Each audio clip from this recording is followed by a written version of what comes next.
कैसे हो आप सब। स्वागत है एक बार फिर से आप सभी का आपके अपने YouTube channel Haryana job info पे। गाइस बात करेंगे एचएसएससी की बिग अपडेट को लेकर। लेकिन गाइस वीडियो में आगे बढ़ने से पहले अगर आप चैनल से पहली बार जुड़े हो तो चैनल को भी ज़रूर सब्सक्राइब करें और वीडियो को भी लाइक कमेंट शेयर करना ना भूलें। तो जान लेते हैं आज की जो एचएसएससी से जुड़ी बिग अपडेट आई है। तो गाइस यहाँ पे देखो, भर्तियों पर जारी है राजनीति, प्रदर्शन कर रहे हैं मगर भर्ती रोको गैंग कौन। तो यही आज सबसे बड़ा मुद्दा बन गया है कि आखिर में भर्ती रोको गैंग है कौन। गलियारे में सरकारी भर्तियों पर हो रही राजनीति की खूब चर्चा हो रही है। हरियाणा कर्मचारी चयन आयोग ने ग्रुप सी और डी पदों की भर्ती का विज्ञापन निकाला हुआ है। हाईकोर्ट के निर्देश पर पुनर्विज्ञापित पदों की भर्ती प्रक्रिया चल रही है मगर चुनाव आयोग ने एचएसएससी को फाइनल रिजल्ट चुनाव प्रक्रिया पूरी होने के बाद जारी करने को कहा है। इससे कुछ उम्मीदवार नाराज हैं और ये प्रदर्शन कर रहे हैं।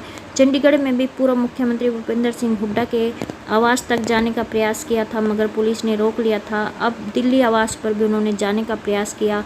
मुख्यमंत्री नायब सिंह सैनी खुले तौर पर कांग्रेस नेताओं पर आरोप लगा रहे हैं कि भर्ती रोको गैंग कांग्रेस का है। उन्होंने प्रेस कॉन्फ्रेंस में कांग्रेस सांसद जयराम रमेश पर आरोप लगाया कि पूर्व सीएम भूपेंद्र सिंह हुड्डा और सांसद रणदीप सिंह सुरजेवाला के कहने पर जयराम रमेश ने चुनाव आयोग में शिकायत की थी, जिसके कारण आयोग ने फाइनल रिजल्ट घोषित करने पर रोक लगाई है।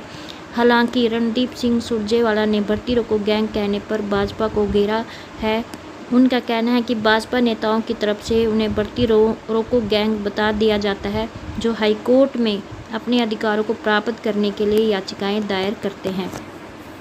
गलियारे में कहा जा रहा है कि भर्ती करने वाले आयोग अगर सही तरीके से चयन प्रक्रिया पूरी करे तो उम्मीदवार उन तकनीकी बिंदुओं पर हाईकोर्ट में जाएं ही नहीं।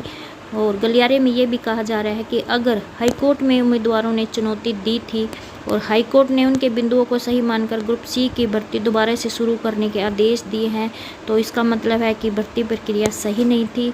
अगर उम्मीदवार इस कमी को हाईकोर्ट में चुनौती ना देते तो ये कमी दूर नहीं होती। अब इसलिए गलियारे में पूछा जा रहा है कि भर्ती रोको गैंग कौन है। क्या वह है जिसने गलत बिंदुओं को चुनौती दी थी या और हाईकोर्ट ने उन्हें सही माना, या फिर वह है जिसने गलत बिंदु बनाए थे। हरियाणा कर्मचारी चयन आयोग ने सीटी पॉलिसी नहीं बनाई थी, यह पॉलिसी हरियाणा सरकार ने बनाई थी। इस पॉलिसी में जैसा लिखा था एचएसएससी को उसी अनुसार भर्ती प्रक्रिया पूरी करनी थी।